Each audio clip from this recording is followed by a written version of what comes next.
السلام علیکم، آپ دیکھ رہے ہیں اردو پوائنٹ۔ میرا نام بلال عباسی ہے۔ میں اس وقت موجود ہوں فیض آباد انٹرچینج پہ۔ آج الیکشن کمیشن نے توشہ خانہ ریفرنس میں عمران خان کے خلاف فیصلہ دیا ہے، جس کے بعد عمران خان کی نااہلی ہوئی ہے، اور یہ نااہلی 5 سال کے لیے ہوئی ہے۔ اس فیصلے کے بعد الیکشن کمیشن کے باہر بھی ہم نے دیکھا سینکڑوں کی تعداد میں کارکنان آ چکے تھے۔ چاروں اطراف سے ریڈ زون کو سیل کیا تھا، اس کے باوجود کارکنان آ چکے تھے۔ اس وقت کے مناظر یہ ہیں کہ اسلام آباد آنے والی مین شاہراہ فیض آباد انٹرچینج سے پچھلے 4 گھنٹوں سے مکمل طور پر بند کر دی گئی ہے۔ کارکنان یہاں پر آ چکے ہیں عمران خان سے اظہار یکجہتی کرنے کے لیے۔ یہاں پر اس قدر شیلنگ ہوئی ہے، ابھی یہ فیض آباد انٹرچینج ایک جنگ کے مناظر پیش کر رہا ہے۔ میرے کیمرہ مین آپ کو بتا رہے ہیں، یہ وہ دفتر بند گاڑی ہے جس سے شیلنگ کی جاتی ہے۔ بہت بڑی تعداد میں یہاں پر پاکستان تحریک انصاف کے کارکنان آ چکے ہیں۔ یہ آپ کو لائیو مناظر دکھا رہے ہیں اس وقت فیض آباد انٹرچینج سے، اور یہ جو مین ہائی وے ہے اسلام آباد والی، اس کو بھی بند کیا ہوا ہے کارکنان نے احتجاج کی وجہ سے۔ یہاں پر افسی کے اہلکار ہیں، ایلیٹ فورس کے دستے ہیں، اور یہاں پر ہزاروں کی تعداد میں، سینکڑوں نہیں بلکہ ہزاروں کی تعداد میں آنسو گیس کے شل برسائے ہیں اسلام آباد پولیس نے کارکنان کو منتشر کرنے کے لیے، لیکن کارکنان منتشر نہیں ہوئے۔ ان کا یہی مطالبہ ہے کہ ہم عمران خان کے ساتھ یکجہتی کرتے ہیں۔ یہ آپ کو لائیو مناظر دکھا رہے ہیں فیض آباد سے، ڈرون سے بھی کوریج کی جا رہی ہے۔ کارکنان کو دیکھا جا رہا ہے کہ کارکنان کس کس جگہ تک ہیں، اور وہ ڈرون بھی موجود ہیں جس سے رانا ثناء اللہ صاحب کہتے تھے کہ ہمارے پاس وہ ڈرون بھی ہیں جس سے ہم شیلنگ کر سکتے ہیں۔ یہاں پر میرے کیمرہ مین آپ کو بتا رہے ہیں کہ بہت زیادہ تعداد میں ایمبولینسز بھی موجود ہیں کسی ناگانی آفت سے نمٹنے کے لیے۔ یہاں پر دفتر بند گاڑیاں موجود ہیں۔ ہم آپ کو لائیو مناظر دکھا رہے ہیں اس وقت فیض آباد انٹرچینج سے۔ یہ دیکھ سکتے ہیں آپ، پیدی کی یہ گاڑی یہ کھڑی ہے، ایک وہ ایمبولینس ہے، 3 ایمبولینسیں بیک ٹو بیک کھڑی ہیں، اور یہ میں آپ کو بتا رہا ہوں کہ یہ پولیس کو ٹریننگ دی جا رہی ہے کارکنان سے نمٹنے کے لیے۔ براہ راست آپ کو دکھا رہے ہیں فیض آباد سے۔ آج عمران خان کے خلاف الیکشن کمیشن نے ڈیسیژن دیا ہے، عمران خان کو نائل قرار دیا ہے۔ یہ عیدی کے اہلکار بھی ہم آپ کو دکھا رہے ہیں جو یہاں پر موجود ہیں۔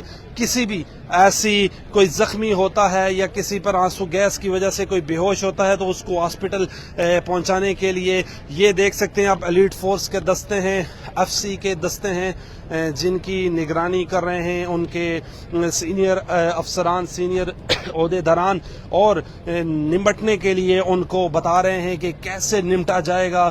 اسلام آباد میں اس وقت فیض آباد میں جنگ کے مناظر پیش کر رہا ہے۔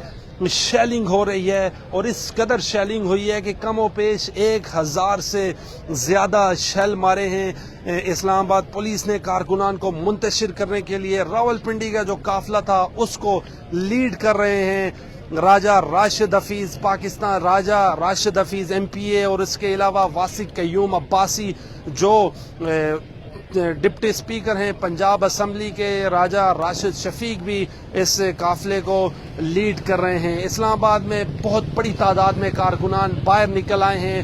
عمران خان نے اس وقت ایک ویڈیو پیغام میں بھی کارکنان کو کہا ہے کہ پرامن رہنا ہے، کسی انتشار کی طرف نہیں جانا، اور ذرائع یہ بتا رہے ہیں، اس وقت آپ کو بتا رہا ہوں کہ اس وقت پھر آنسو گیس کے شیل برسانے کے لیے پولیس ہائی الرٹ ہے، کیونکہ کارکنان آگے بڑھنے کی کوشش کرتے ہیں، وہ اسلام آباد آنے کی کوشش کرتے ہیں، لیکن وفاقی حکومت نے سختی سے نمٹنے کو کہا ہے۔ پولیس کو، وزیر داخلہ کی طرف سے IG اسلام آباد کو یہ کہا گیا ہے کہ کسی صورت کارکنان کو اسلام آباد نہیں آنے دینا۔ یہ آپ کو مناظر دکھا رہے ہیں ہم فیض آباد سے۔ فیض آباد انٹرچینج جنگ کے مناظر پیش کر رہا ہے، افسیر، اس کے بعد ایلیٹ فورس، اسلام آباد پولیس ہائی الرٹ ہے۔ عمران خان کے خلاف آج فیصلہ سنایا ہے الیکشن کمیشن آف پاکستان میں، جس میں ان کو 5 سال کے لیے نااہل قرار دیا ہے۔ اس وقت بنی گالہ میں عمران خان کی زیر صدارت میٹنگ جاری ہے، اور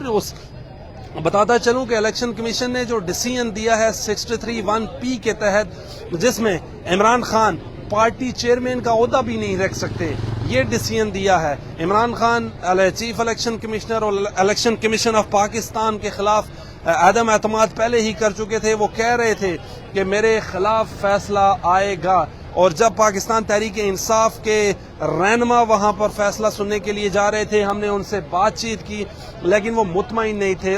وہ یہی کہہ رہے تھے کہ ہمیں نہیں لگتا کہ فیصلہ ہمارے حق میں آئے گا۔ یہ آپ کو میں بتا رہا ہوں کہ Islamabad police, F C, elite force کے دستے تیار ہیں کسی بھی ان لافل ایکٹیویٹی سے نمٹنے کے لیے، بالکل ہائی الرٹ ہیں۔ ان کے پاس گنے بھی موجود ہیں، آنسو گیس والی، اور لاٹھیاں بھی موجود ہیں۔ اگر کوئی قانون توڑنے کی کوشش کرے گا تو اس کو گرفتار کیا جائے گا۔ ابھی ہم نے دیکھا ہے کہ جن کارکنان نے لا وائلیٹ کیا ہے ان کو گرفتار بھی کیا ہے۔ پاکستان تحریک انصاف کے MNA کو بھی الیکشن کمیشن کے باعث سے گرفتار کیا ہے، اور ان پر الزام یہ تھا کہ ان کے گارڈ نے فائرنگ کی ہے، وہاں موجود تھے، اس سے فائر چل گیا، اور اس کا یہ کہنا تھا کہ عمران خان کے خلاف کیوں فیصلہ آیا ہے جس کی وجہ سے اس نے فائر کیا۔ پھر اسلام آباد پولیس نے اس کو گرفتار کیا، پھر 5-7 منٹ بعد وہ جو MNA تھے ان کا جو گارڈ تھا اس کو بھی گرفتار کر لیا ہے۔ فیض آباد میں اس وقت حالات کشیدہ ہیں۔ پولیس، اسلام آباد پولیس، ایلیٹ فورس اور افسی کے اہلکار روکنے کی کوشش کر رہے ہیں، جو کارکنان اسلام آباد بڑھنے کی کوشش کر رہے ہیں۔ ہم لمحہ بلمحہ آپ کو یہاں اردو پوائنٹ کے پیج سے آگاہ کرتے رہیں گے، لیکن آپ کو یہ بتا رہا ہوں کہ یہاں پر آنسو گیس، شیل بھی برسائے جا رہے ہیں، اور فائر بریگیڈ کی گاڑیاں بھی یہاں پر کھڑی ہیں، بڑی بڑی گاڑیاں کھڑی ہیں یہاں پر فائر بریگیڈ کی، جو سب سے بڑی مطلب کسی ایسی آفت سے نمٹنے کے لیے ہوتی ہے جو خطرناک حد تک بڑھ جائے۔ یہاں پر عیدی کی ایمبولینسیں کھڑی ہیں، اور اسلام آباد کے ہاسپٹلز میں ایمرجنسی نافذ کر دی ہے، اور اسلام آباد پولیس نے اپنے آفیشیل پیج سے یہ کہا ہے کہ کارکنان منتشر نہ ہوں، اگر کوئی لا وائلیٹ کرے گا تو اس کو ہم گرفتار کریں گے۔ اپنے میزبان بلال عباسی کو دیجیے فیض آباد انٹرچینج سے اجازت۔ اللہ نگہبان۔